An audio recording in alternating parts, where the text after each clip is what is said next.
টাকা গুনে নেওয়া সুন্নত বলা চাঁদপুরের হাজীগঞ্জের এসআই মাহফুজুর রহমানকে সাময়িক বরখাস্ত করা হয়েছে। মঙ্গলবার রাতে বিষয়টি নিশ্চিত করেন চাঁদপুরের অতিরিক্ত পুলিশ সুপার সুদীপ্ত রায়। তিনি বলেন, সাময়িকভাবে এসআই মাহফুজুর রহমানকে বরখাস্ত করা হয়।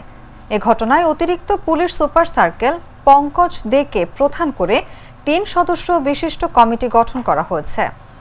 গত ২-৩ দিন ধরে সামাজিক যোগাযোগ মাধ্যম সহ বিভিন্ন স্থানে ঘুষের টাকা গুনে গুনে নেওয়া সুন্নত এমন একটি ভিডিও ছড়িয়ে পড়েছে। পরে বিষয়টি জেলা পুলিশ সুপার মোহাম্মদ আব্দুর রকিবের নজরে আসে। প্রাথমিক তদন্ত শেষে হাজীগঞ্জ থানা থেকে তাকে পুলিশ লাইনে ক্লোজড করা হয়। পারিবারিক কলহের জেরে ছেলের নামে থানায় অভিযোগ দিতে আসেন হাজীগঞ্জ থানার কংগেশ গ্রামের এক বাসিন্দা।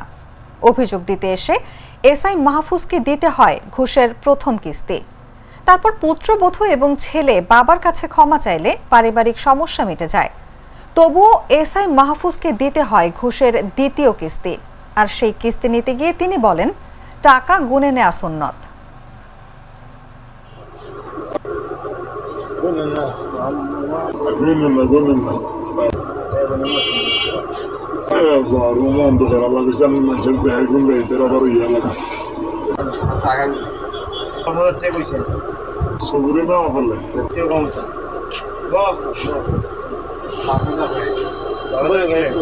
কাম শেষ এখন ক্লিয়ার।